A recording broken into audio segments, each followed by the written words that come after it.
I've returned in all of my streaming glory. Last Monday there were some issues that kind of had me a little bit nervous, but I've resolved them, and I'm now here to exact my revenge on the very awful temperature over here. Um,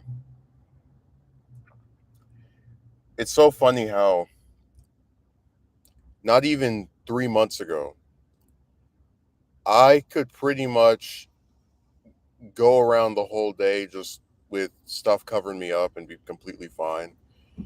And it went from feeling almost like at least in the early hours of the morning, Alaska substitute, something close to weather over there, to just being a desert at this point. I mean, this is really getting out of hand. Oh, Jem, you finally decided to show up to a stream early. I guess they weren't playing Barbie this morning, huh?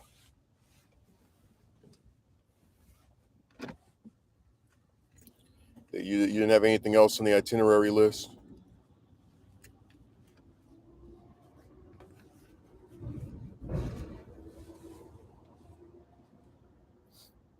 Oh, man. Turned on my alerts. Yeah, I wish more people would do that. I can't tell you how many times people are like, I didn't even know you were streaming. I didn't get any notifications. Speaking of alerts, I actually set my alarm twice. One of the new things I do is when I'm trying to not be asleep all morning, I'll set my alarm repeatedly. So if it misses, if I like just can't wake up that one time, then it'll try again in 30 minutes.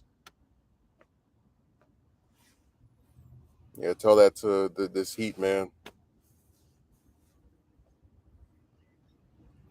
And it's so weird how like the only hours where it's not like this are 6, 7. Like that's one of the reasons why I started streaming it early, because it was just so less aggravating in terms of the weather to like go out and do stuff really early in the morning and go back home and just kind of relax.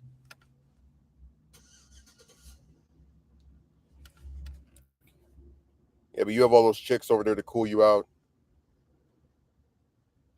so it's not the same.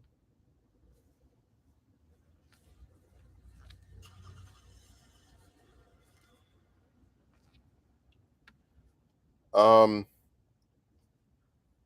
so no, I got AC. Oh, where I stay, the person, the amazing character that started the homeless saga, they refuse to use AC because they don't want to pay for it. So that means you're left with a bunch of fans that just wait, like throw around hot air and opening the window to hot air. Like I don't even get and you can call me whatever for this.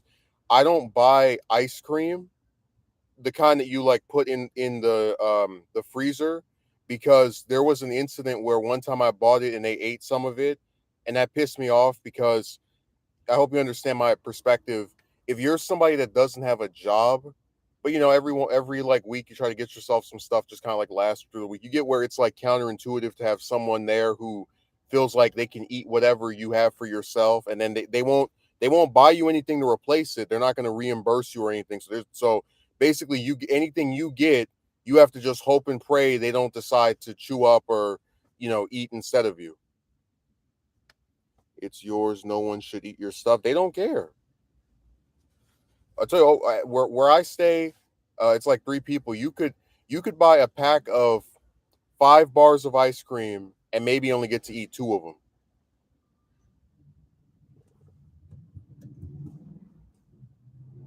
Oh, it's very horrible.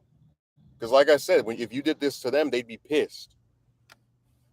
They're gonna talk about, I noticed that you haven't bought ice cream since that. It's like, yeah, why would I? If I want something cold or whatever, I'll just go and get a shake from somewhere. That's it. Need your own fridge in your room, tiny fridge. Well, yeah, but it's like unless I put some master lock on there, they're still gonna try to get things out of there. That's always been the biggest problem I've had living with other people, just like them eating stuff that you get for yourself. Because every time they do that, they never and these are adults, not little kids. They never think to replenish it or reimburse you or anything. No, it's the well, you remember at the place I was before, the thing that caused me to leave was locking my door, and like the person that felt like they owned everything all of a sudden, you know, getting mad that I locked it when I left or whatever. Like, we want this person to go in there and clean, even though the door's been unlocked all day long. But only when you leave do we need to go in there. No, the refrigerator's not in my room. It's in like the middle part. I guess the fridge and freezer.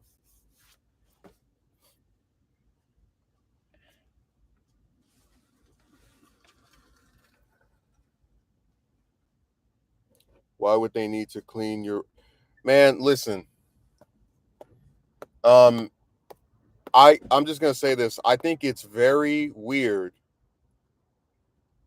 that like just think about this, okay? You and I live together. You're at the house pretty much every day, all day, right? It's like 5 p.m. The person that's cleaning stuff's been there since that morning, or 4 p.m. Excuse me, and you decide to go and pick some stuff up from a place that's not that far away, and then all of a sudden I'm like, oh, person that's cleaning, go and clean in there, the room that this person is locking because they're leaving. You don't get where that's weird, where you've had this thing unlocked all day, and they only decide to go in there or direct it to go in there as you're leaving. Mm, interesting. All right, Toy, I live in the Twilight Zone. Well, it'd be one thing if they cleaned it while you were there. Because remember, it's not like, they came and I left right after. It was like 5, 6 or 7 hours. So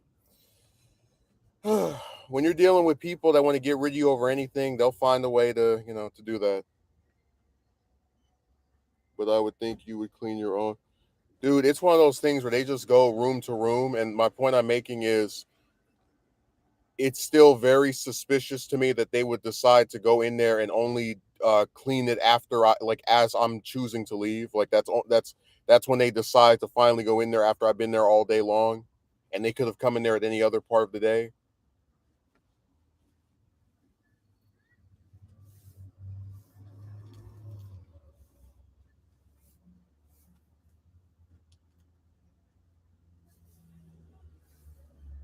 Now you're over there trying to talk trash about me.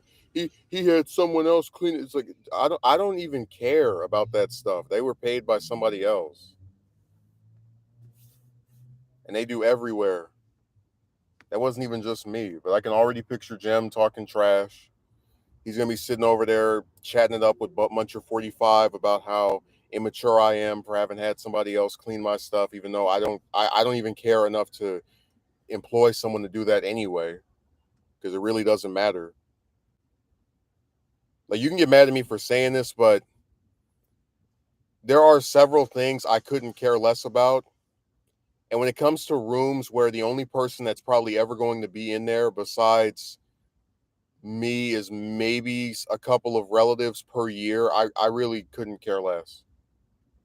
I couldn't care less if the bed wasn't made up. I couldn't care less if, yeah, I mean, it's just, it doesn't matter. It's not important. And of course, they always do this every time they pull up playing that nonsense.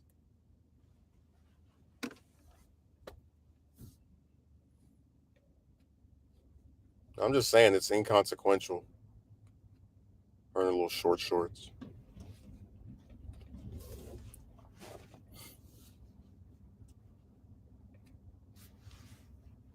By the way, Jim, I wanted to ask you, if you were living with someone and you had to pay a certain amount a month, you understand that generally speaking, it's the first when you're supposed to pay this stuff. And the person who like is over you or is paying more shouldn't be able to just go up to you and be like, "Hey Jim, tomorrow just give me 100 something dollars for this thing," like before the first. Like, you get where when they start doing stuff like that, that's them basically saying, "I don't care what the deadline was. You just go and do this, get this."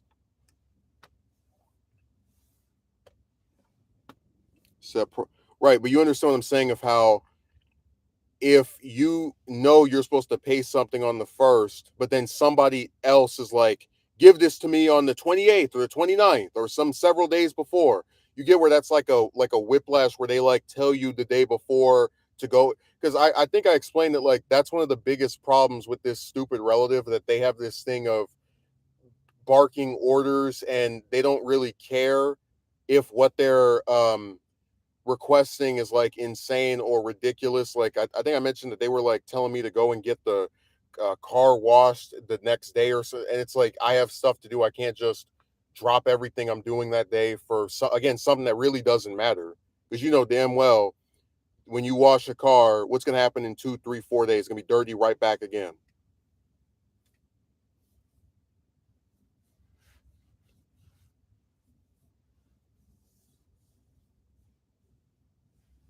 Yeah, that's just crazy. Dude, my favorite thing is when they were offering to go and take the car to get washed for me. I was like, you dumb bastard, you haven't put 1 cent of gas in this car or paid for any type of repair for it, but you're gonna try to like lecture me about the importance of getting it washed. Like, give me a break. That's why I said a lot like modern, not even just modern people, but like a lot of these relatives are just such a joke to me, because anytime there's something that really matters with pretty much anything, you can count on them to not get involved. When it comes to spectacle and cosmetics and all this other, frivolous crap, here they come. Apologize for asking what happened with your parents. Wait, what do you mean?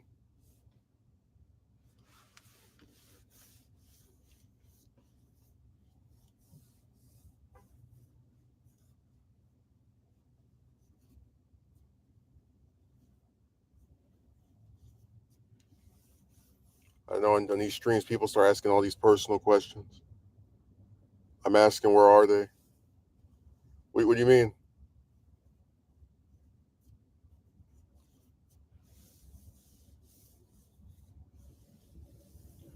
I remember this one time I did this romance video, and some broad came on there and she was like, was your father in your life? I was like, are you serious? So if somebody has a hard time with some stupid chicks that change their mind every 8 seconds, they grew up in a house without a dad. I'm like, oh man, these stereotypes.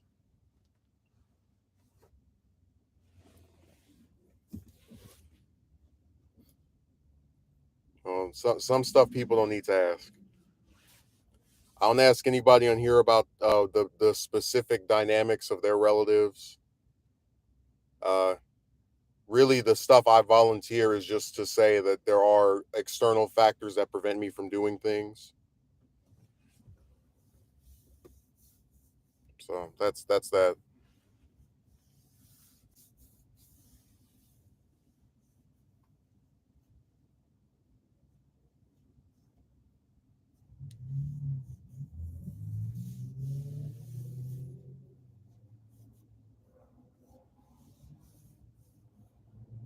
This woman is putting her leg up on this table or on this stool. Is so weird. Sometimes I look at people and it feels like they're just trying to show out to get attention for themselves. Like they go to a public place like this and start sticking stuff up to try and, I guess, impress somebody.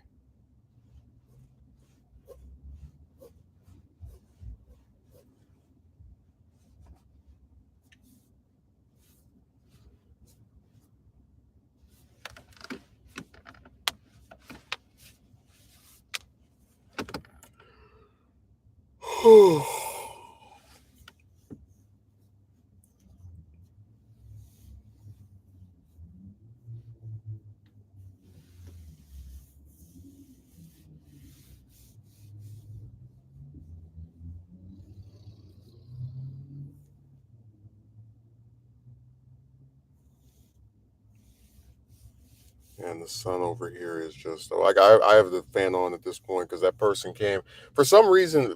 Like, I don't know, when I drive, I'll play music, but I'll have the window up because I know that people don't want to hear that stuff usually. But a lot of these drivers will just they'll pull up somewhere. That's cool. That's why I said I apologize for asking. Wait, you're trying to get me in trouble. For all you know, these could be people who don't want to be mentioned. I could make a comment about one of my relatives, and then after the stream is over, they're sending me a message saying, "Hey, why did you bring up this person?" I mean, it's not always as simple as, "Oh, let me just recount my life's events to you." It's one of those things you have to kind of factor in. Is this done on purpose as to not say what someone is?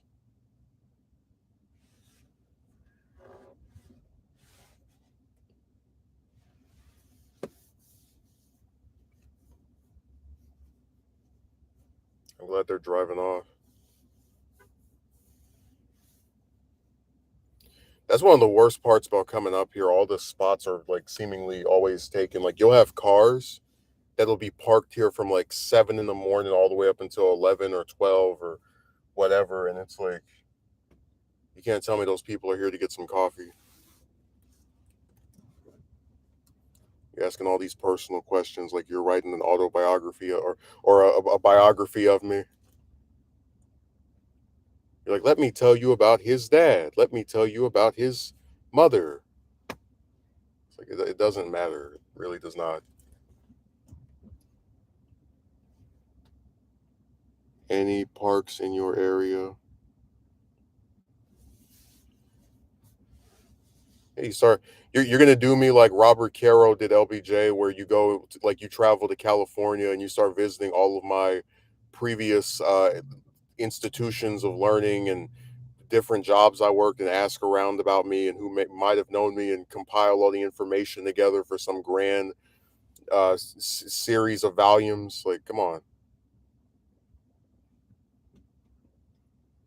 you're gonna do the same thing he did, where you get your subject, the person you want to do your book on, and you travel to where they used to live or where like close to where they lived, and you just start going around the whole city asking people, "Do you remember this person?" I always thought like I always on a just research level respected him for that because it's like you have to really want to write something on someone to completely move to the city they used to live in just to write something on them. Like that requires a level of dedication that most authors would not have for anything.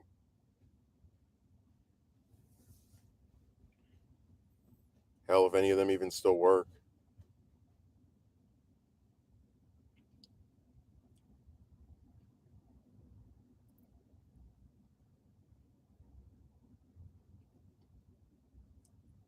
I'm trying to remember which teachers I like the most. I like the I'd say probably the one I had for fifth grade the most, and then the one for seventh grade.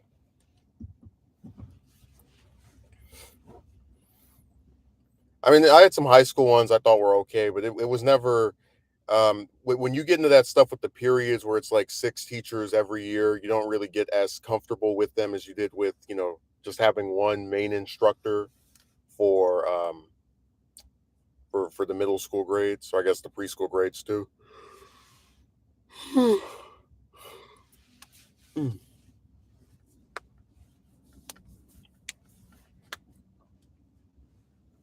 No, I remember my history teacher for 10th grade because it was the centennial anniversary of the start of World War I, and we were getting assigned a lot of just little different projects having to do with that, like little research papers and uh, group activities and whatnot. And I'll never forget that one time he was doing a lecture, and I don't know what the name of it was, but it was like a recollection of events that happened in American history over a must be 20, 30 year period. And he was talking about Nixon's vice president resigned. I said, "Oh, Spiro Agnew." He was like, "Right, Spiro Agnew." And then he mentioned how the Iran hostage crisis ended when Reagan took office. On January 20th, 1981. He was like, "Yeah, that was the day." And it was funny because all my classmates were like confused, and one of them asked me like how I knew this stuff. It was just amusing that like that was one of the first instances after really getting into this stuff where it kind of like became sort of apparent that I won't say I was in a league of my own, but Just there were like specific things I knew that the other ones didn't.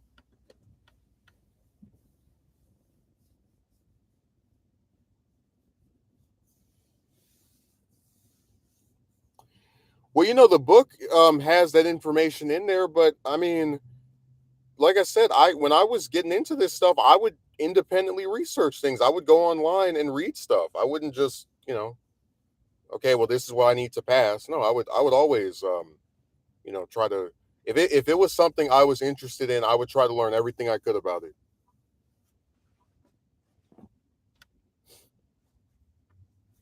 Just like I didn't even get to tell you, I started this week writing the Johnson documentary. I pulled out that big giant Lone Star book I showed you. It's like 500 some pages. Um, I've got a few pages of a script right now. So I'm not going to say it'll be out this week, but I think at the rate it's going, I could probably put out a piece of it in the next 2 or 3 weeks. Kind of like we did with the Trump one, where there's like a piece that comes out, and then eventually, as it's all getting worked on, you get more and more of it until just the whole thing is assembled.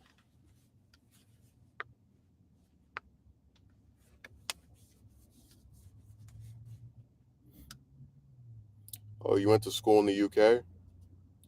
I used to know a woman who was from the UK. She was very nice, and then I found out she had a boyfriend. I was like, I'm good.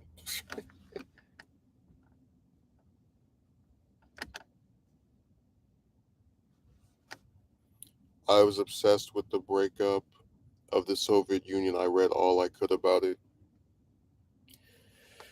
Yeah, it was really interesting. I mean, how many countries do you see where they're just like, all right, we're done? The Soviet Union, Czechoslovakia, all the rest of that stuff were just places that no longer exist. I'm able to name all the republics and their ethnicities. Well, I was really impressive for being able to name all the presidents in order, and like even be able to tell you like what year which one was in office. Because a lot of Americans can't even name probably 10 of them, which is actually really pathetic because, as I've explained before, um, there are people in someone's life usually that were around for previous eras, and it's like so much stuff you might not have been there for, but people that you may care about have had experienced. I'm bad at the years,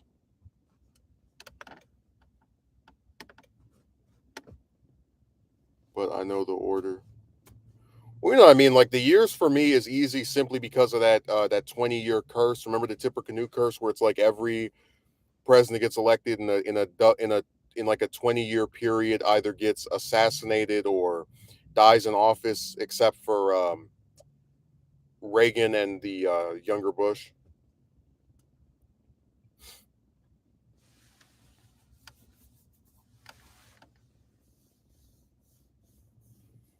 That's actually really disturbing. I'm very worried for Biden because he fits into that same, 2-0 or zero election cycle.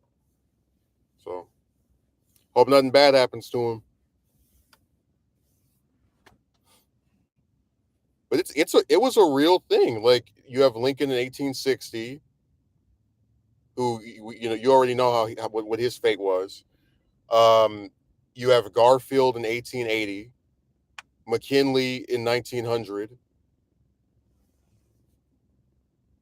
Harding in 1920, FDR in 1940, Kennedy in 1960. It's like every one of them that gets elected in a year that ends with a zero ends up getting killed or dies in office. And the first one to break it was Reagan. The second one to break it was Bush. So it might be over, but that's a really eerie coincidence.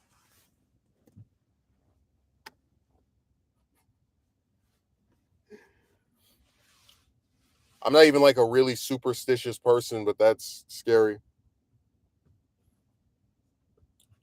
Well, I read Nancy Reagan's autobiography, and she was very aware of that curse. And Reagan did almost die, from getting shot. So it really was like defying fate, destiny in that regard. You know, she was big into astrology.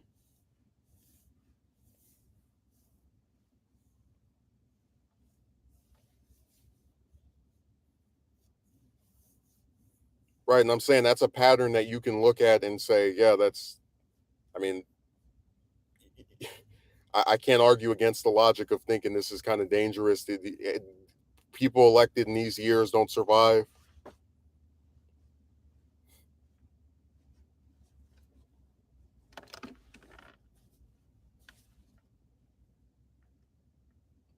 I know. I read the tabloid stuff. They would say she was running the show behind the scenes and controlling him, and he was the puppet.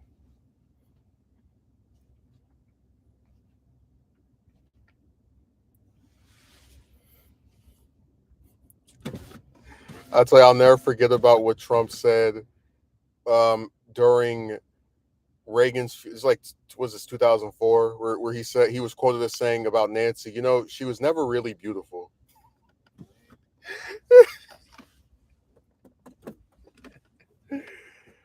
Oh man, what a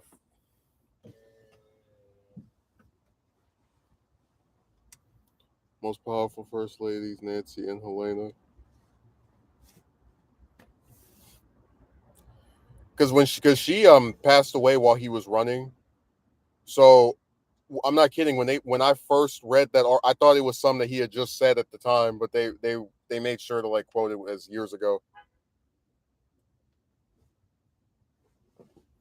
Oh yeah, the Fiorina comments. Would anyone vote for that face or something to that effect? And then she made a whole ad basically playing up that comment. Oh man,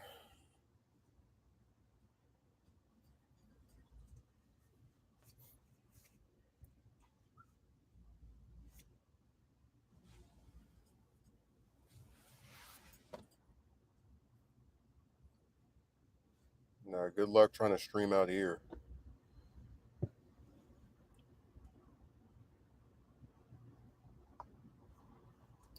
By the way, you probably don't remember because I don't know if you were. I know you came to a stream, but you might not have been here for the part I was talking about this chick. There was a woman on Twitter who like writes racial nonsense, and I was mentioning how disgusted I was by the idea that a woman who says she doesn't like me because of my ethnicity, right? And when I say like, I'm talking about romantic attraction, and who hides her face can try and tell me like, oh, well, I'm okay with seeing pictures of you so long as you're wearing men's clothing. And I'm like, lady, you're in no position to tell anybody what pictures you're okay with seeing of them, considering that you can't even show your face and you hide behind some, screenshot of some lady off of some show. Um, but I was just like, I was thinking about, I said, you got to be really ballsy to hide your face and then talk about what, like, well, Jem, you understand where, like, if a woman is telling you, I don't consider you attractive, and I never will because of something that you have no control over, what incentive would you possibly have to care about appealing to her? Because remember, she already is saying, I don't find you attractive. I never will because of your race. So why should you care about uh wearing something that she doesn't like? She's not your girlfriend or your wife or your romantic suitor. So what is the incentive? But no, I was just mentioning her because I would not care. I wouldn't either. It's just that her rationale was so stupid, you know.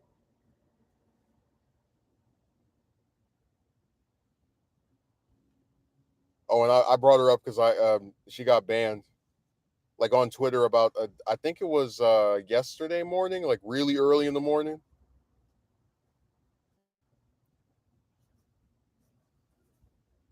So even Twitter was like, yeah, we're done with you. It's funny, the people that write the most outlandish stuff, I stay clear of Twitter. Oh, I do too. I don't write anything on there. But well, like a lot of times politicians are on there, and just to keep up with what they're saying, I'll go on there and read stuff people write. But I just thought it was interesting how it seems like the people who write the craziest stuff on that site are self-aware, because she had her tweets protected, so you have to follow her to be able to see them. And even after protecting her tweets and like limiting the people who could see her stuff, she still ended up getting banned anyway.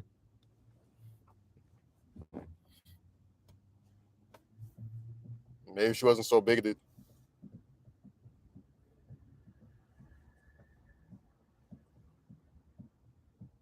I tell you, man, chicks really do think if you talk to them, you're like their slave, or uh, you're supposed to be like beholden to their wishes. I'm like, man, look, if some woman that I'm talking to is already saying she doesn't like me in a romantic way, I don't care about appealing to her. Oh, Kawamini.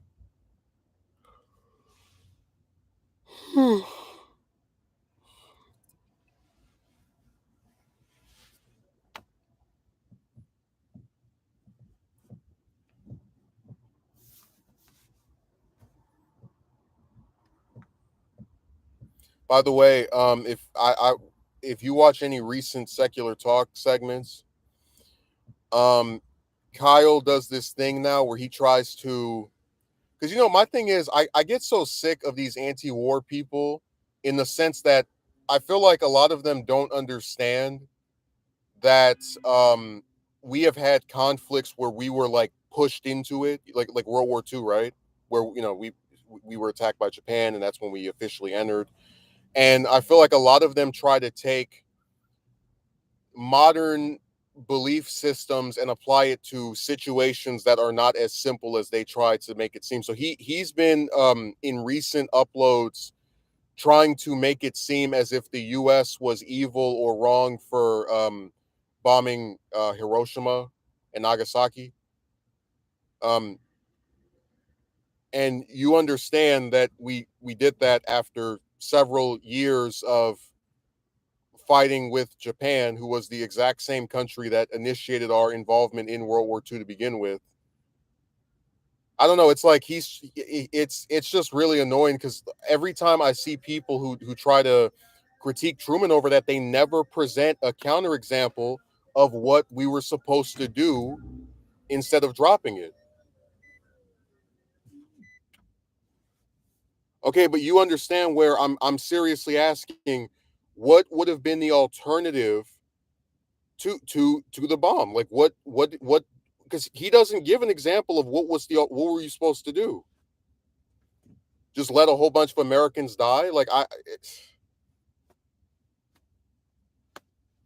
agree with them as well. But I'm just saying, it's like every time I look at a lot of these modern critics, they don't have an alternative that makes any type of sense. Like he literally will do. I will post clips of this. Invading Japan would have cost too much. Yes, that's my point. That it was the lesser of two evils. Um, but it's like they pretend that if the U.S. had just been nice and gone up to Japan and asked really nicely if we could end the war and shook hands. I'm telling you, man. The thing about Kyle is that on a lot of current issues, I could probably say, okay, I agree on this, that, or the other. I really did consider making a video that would just be about how historically ignorant he is of a lot of stuff. Like, this is a guy who admitted he couldn't name any speakers of the houses besides Pelosi a couple of years ago, and I was like, are you serious? Are you serious? Because my thing, like I've explained to you before, Jim, there are people who've held positions of influence that like go beyond presidents, right? And a lot of them are not that hard to remember, because it was either recent when they were around, or they did so much stuff. It's like, how could you forget? Um, so you get my point of how, like, you can tell he only knows Pelosi because she's contemporary. But it's like there are so many speakers that mattered. I mean, how could you forget the only speaker that was ever president, James Polk? Um, or Sam Rayburn. or Tip O'Neill. That's why I said these people are nuts. But again, they'll be able to amass 1 million subscribers off of peddling doing the same video over and over again. I used to speak to World War II vets. They were terrified of the Japanese. Like I said, I don't know what his alternative to the bomb would have been. He won't specify. It's just condemn the US and say, we shouldn't have done this. And then that's it.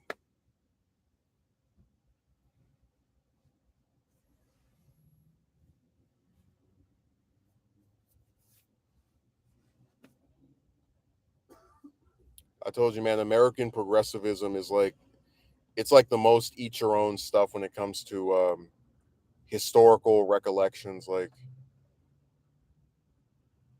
some of these people just drive me nuts. They will look at events from history, and anytime they can, they'll try to like trash America. Like every you could go through like every decade. They'll be like, oh, we shouldn't have done this. We shouldn't have done that. We shouldn't have, like, just the U.S. is just this complete cancerous force on the world. That's the way they describe things. Japanese were not finging around. They were a serious threat. No, I'm absolutely in agreement with that. I'm just telling. That's why I'm saying it's so obnoxious that a guy with that much influence can say something like, "Oh, the U.S. shouldn't have dropped the bomb on Japan," but have no counter examples of what we were supposed to do instead of that.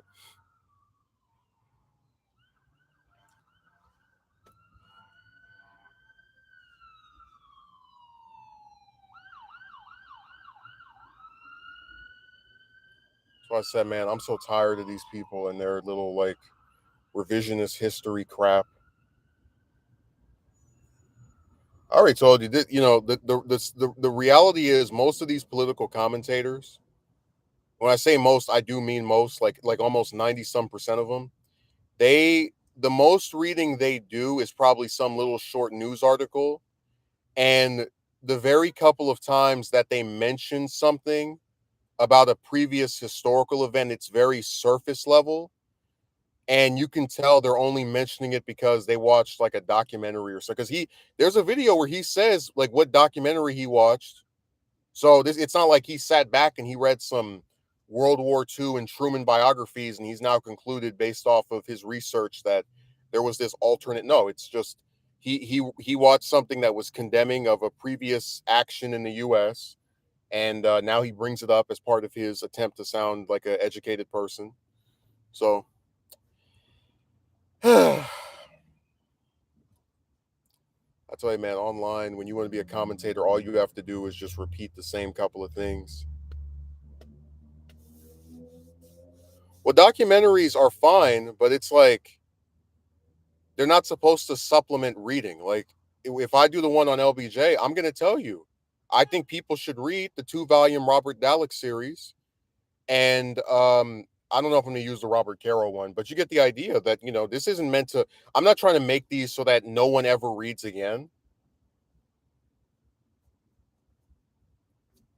It's just like when people make videos where they summarize books, like like let's say a new comic comes out, right?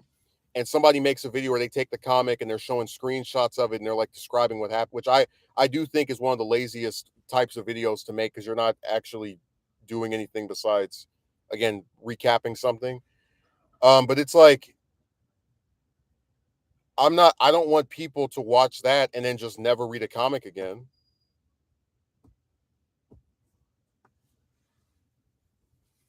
No, Truman didn't make the right choice, Jim. He should have gone up to Japan and shook their hand, and the war would have ended, and we would have all sang Kumbaya.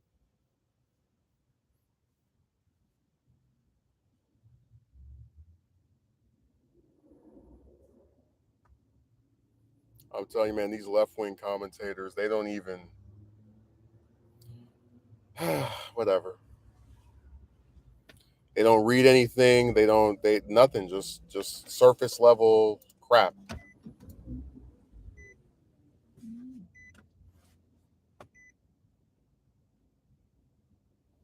That hand would have been chopped off.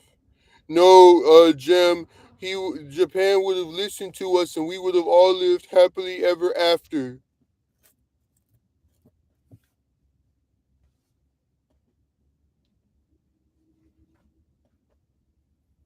I'm really tired of the revisions. I'm sick of it. And then there's something playing in the background. Terrific. Oh, these devices, they get on my nerves. He underestimated them at first. Oh, MacArthur's one of the best generals in American history. There's no doubt about that. Dude, that would be the funniest thing if like you actually went up to Kyle and tried to ask him to name to name generals from not even just American generals, just generals from America, and he couldn't name any of them.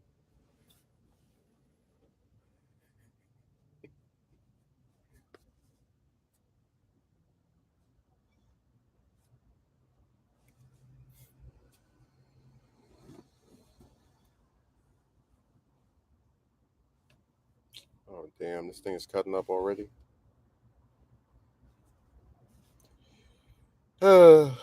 Whatever.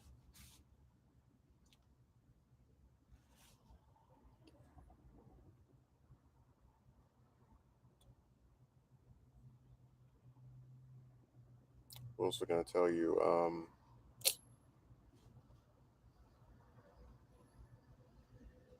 I'm trying to think. There was something else that happened that was weird. Um. Oh yeah, he made a video about everyone's favorite 10% GOP candidate. Um, Vivek or whatever. And it was funny because because the Rama zombies tried to go in the comment section and argue with everybody, and it didn't work out too well for them. They really do that. So if you want some more views, just make a video with that guy's name in it, and then all of his people will come and watch it.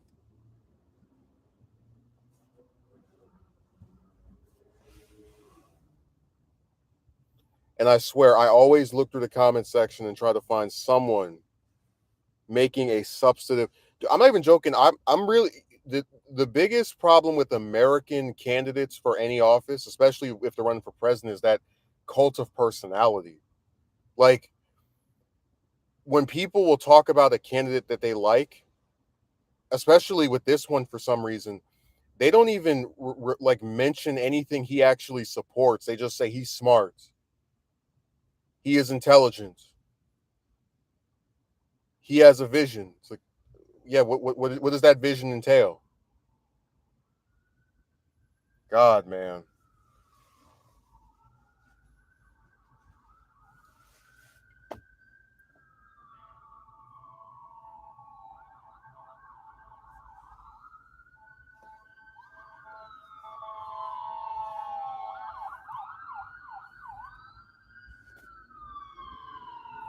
I remember that time Jem underestimated me.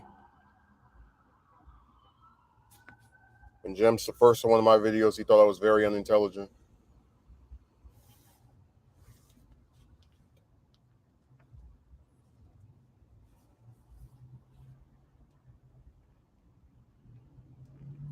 He thought I was one of the lesser intellect individuals on here.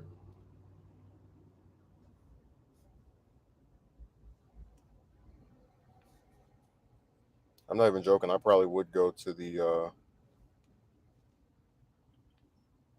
probably the McDonald's or somewhere and just get a little thing of ice cream. I haven't had ice cream in so long. Like I think I've had ice cream maybe 3 times this whole year. It's been, but again, it's because of that person. Like I don't understand why I should have to buy food that someone else is going to eat in my place. I think that's stupid.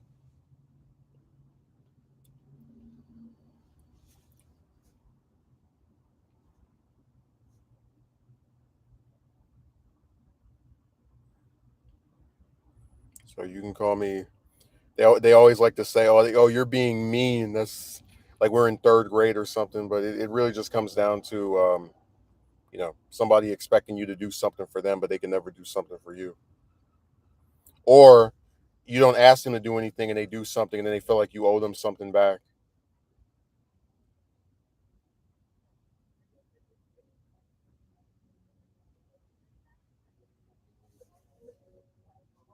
Yeah, YouTube subs are some of the most finicky, just weird people on earth. Like I got up to two. It was like 2 4 11, and then like 4 or 5 people unsubbed in the span of maybe a week. And I said before, the thing about subscribers is that whenever you see like a big boost of them, and there's like multiple ones who unsub in that like a similar period, you know it's the same group. And it's like I think it's really crazy to subscribe to somebody and then like 2 3 4 days later be like, nah.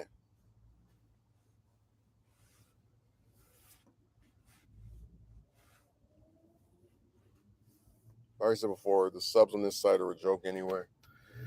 Once you hit the big 1000, toss them out.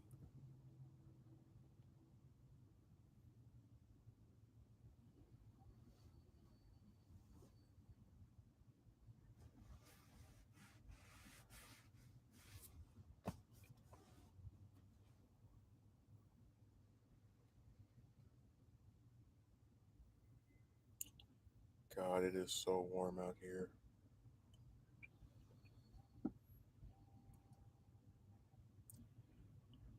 No, I see why Jem stopped writing stuff after he got exposed so badly. What it is there's probably another Barbie showing, and you're probably getting ready to suit up for that. I appreciate you coming. I get that. When your movie is in theaters, you want to go and check it out. How could you not?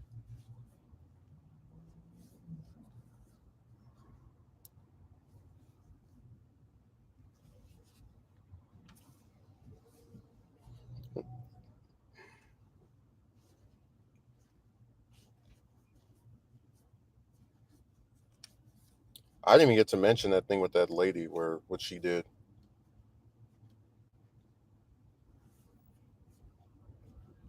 Ah, she did see it. Man, people will tell you the biggest horse crap. It's so sad.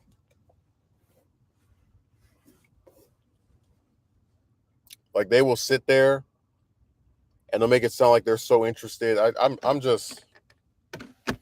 I'm just at the point of whatever at this on this occasion. So like I said, I had this person that's been ignoring me for like almost 2 weeks.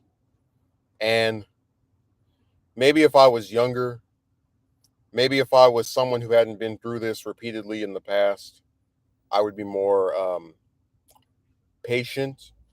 But as I've said before, a lot of times with modern relationships, be they platonic or romantic, there is this tendency for things to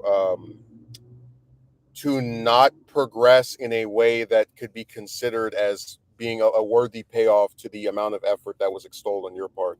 So I mentioned that there was this one lady who I waited to talk to for like a month, right? Oh, so busy, so busy, so busy. And I asked her point blank, hey, you still don't speak to me or not? They blocked me.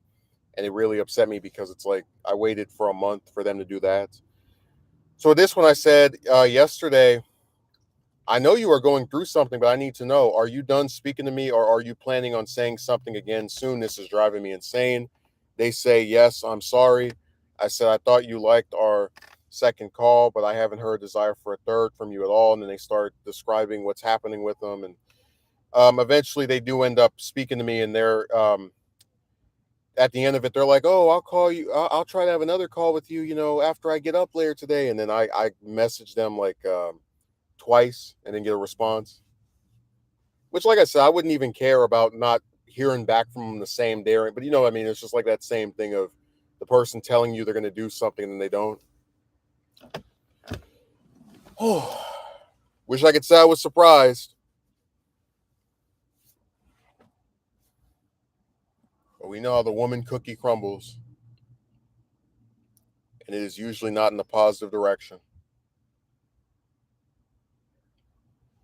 It says she saw my message 40 minutes ago.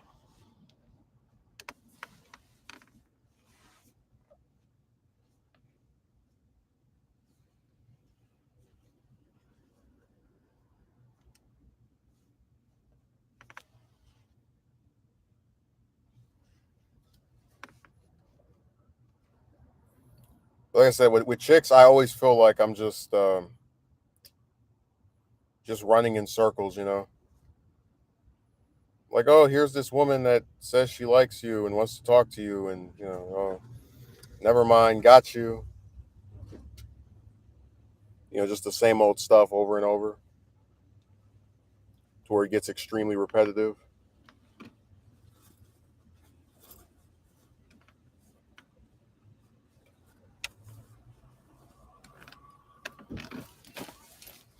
This woman came up here hugged up with her kids.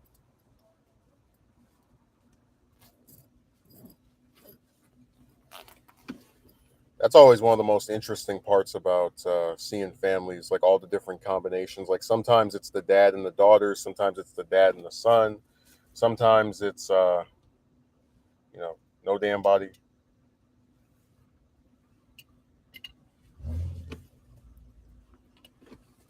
I just find it all very interesting.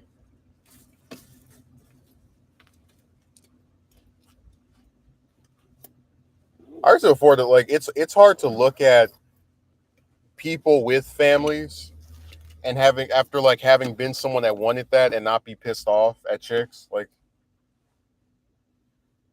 not think about all the different ones that were like, I don't want to get married, I don't want to have kids, I don't find you attractive enough, etc., etc. And then anytime you speak of your desire to actually want to settle down with someone and make some semblance of a consistent life with another person, you're told that you're part of some romantic group of guys that complain about not being able to get a girlfriend or whatever, when this goes far beyond that and it really is about just basic companionship. I mean, I already said before, the biggest problem with society is it doesn't want to look at anything in any complex way. It just wants to kind of write everything off, that it doesn't want to do itself.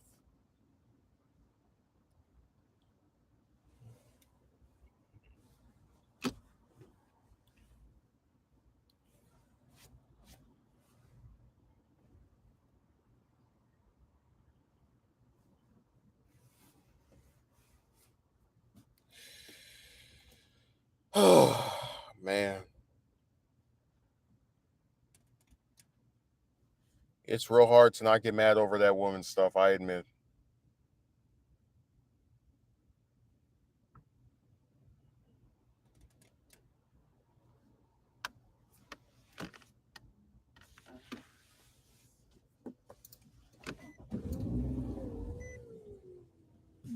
So warm.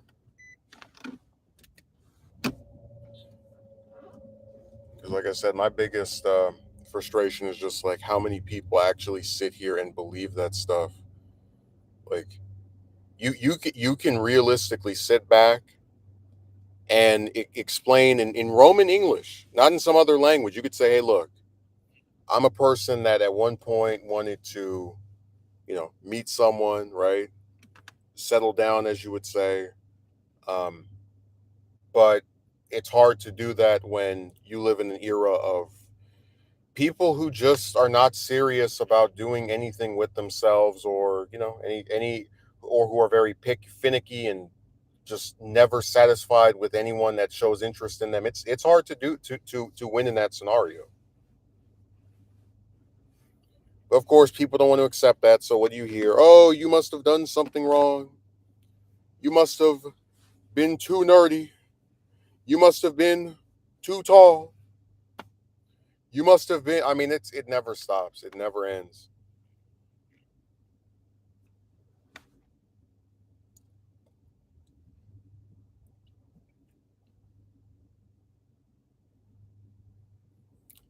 Always and forever my fault.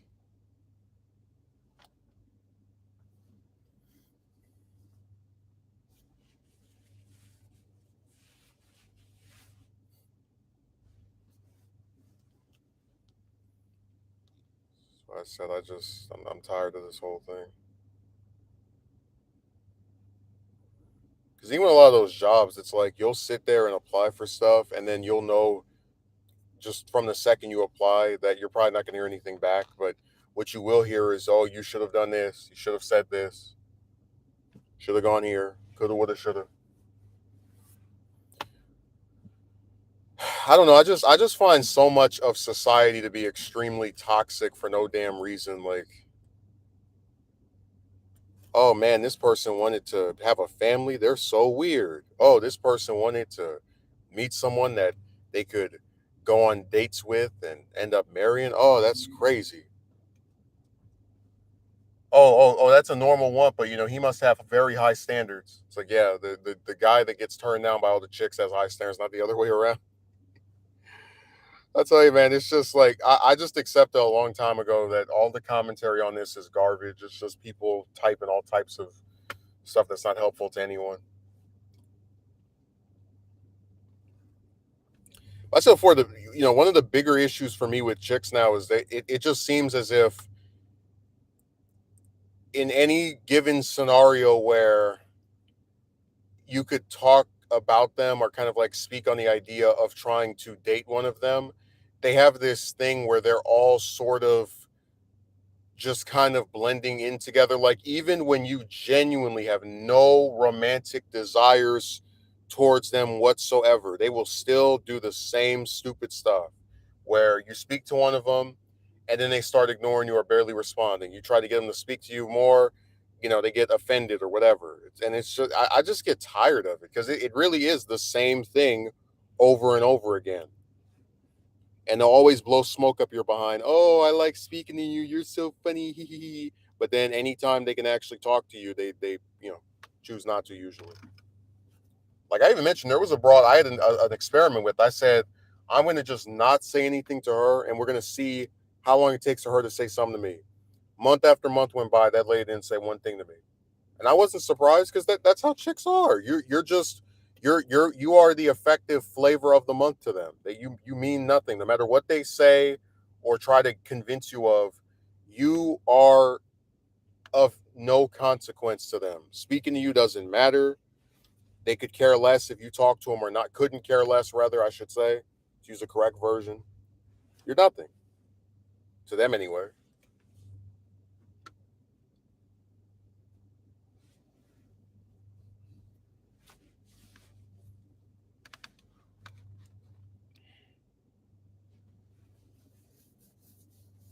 People will talk about the toxicity of men and how men hate chicks and they have hatred toward women and the I word. And I'm like, my thing is, don't tell me that chicks don't have hatred towards men. Don't play with me on that because if you see some of the stuff that women do to men and use other men to do to men, I don't even want to play that game. But on top of that, it's like it's interesting how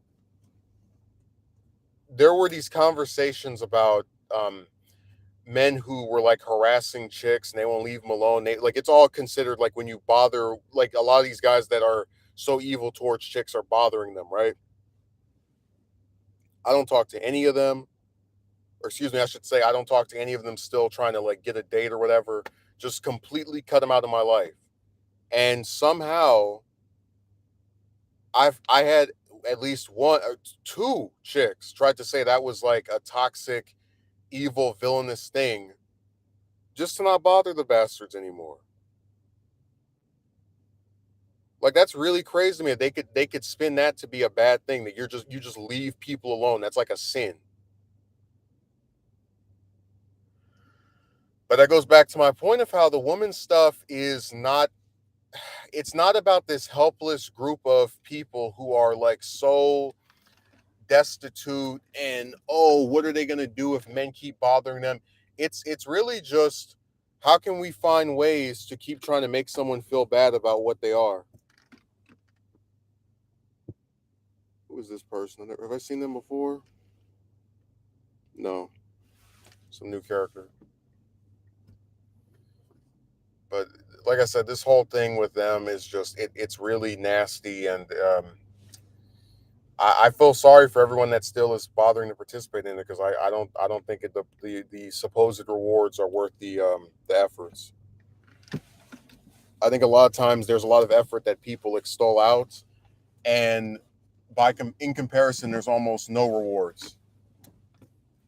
There's an idea that gets presented to you, but the problem is the idea never translates into anything that could be considered like a payoff. Like, hey, I asked out this many of them, and then this happened. It's always just more and more jumping through hoops on the promise that eventually something different will happen one day.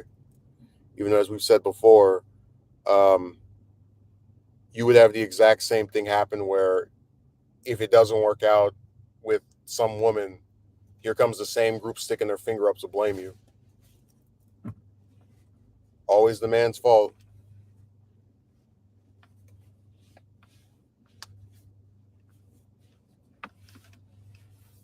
Every time.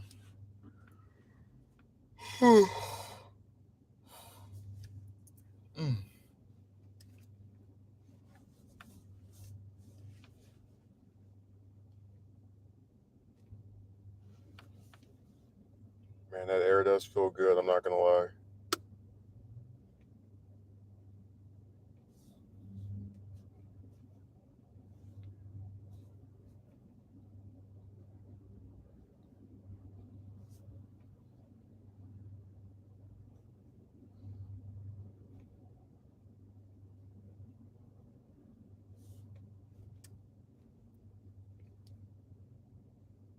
It's just so irritating this weather. Like I can't.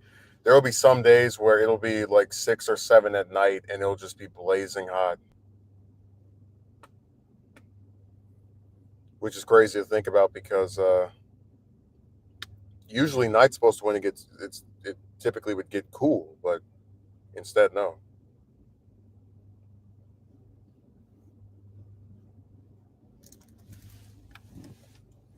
Man, what happened to Jim? He just dipped. He left me all on my lonesome.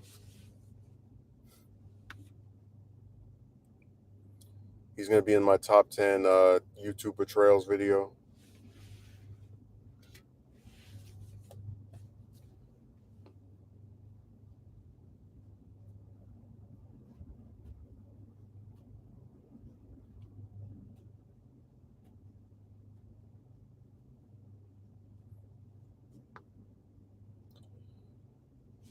No, I just don't see a lot of this stuff ending in a good way. Problem is, people just are real quick to throw someone away, and you have to have this extreme, almost inhuman level of patience to put up with some of this stuff. And I just don't have the tolerance for it anymore. Because it dawned on me that a lot of the things you do, either in service of or trying to talk to one of these people, they don't appreciate.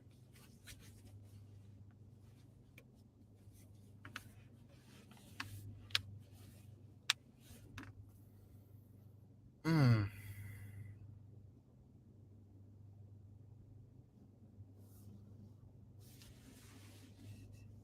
Let's see what else is on here.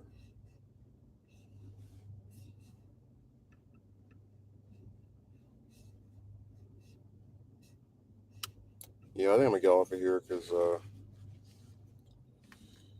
it's been a pretty slow stream. I mean, I'm glad that Jim showed up early.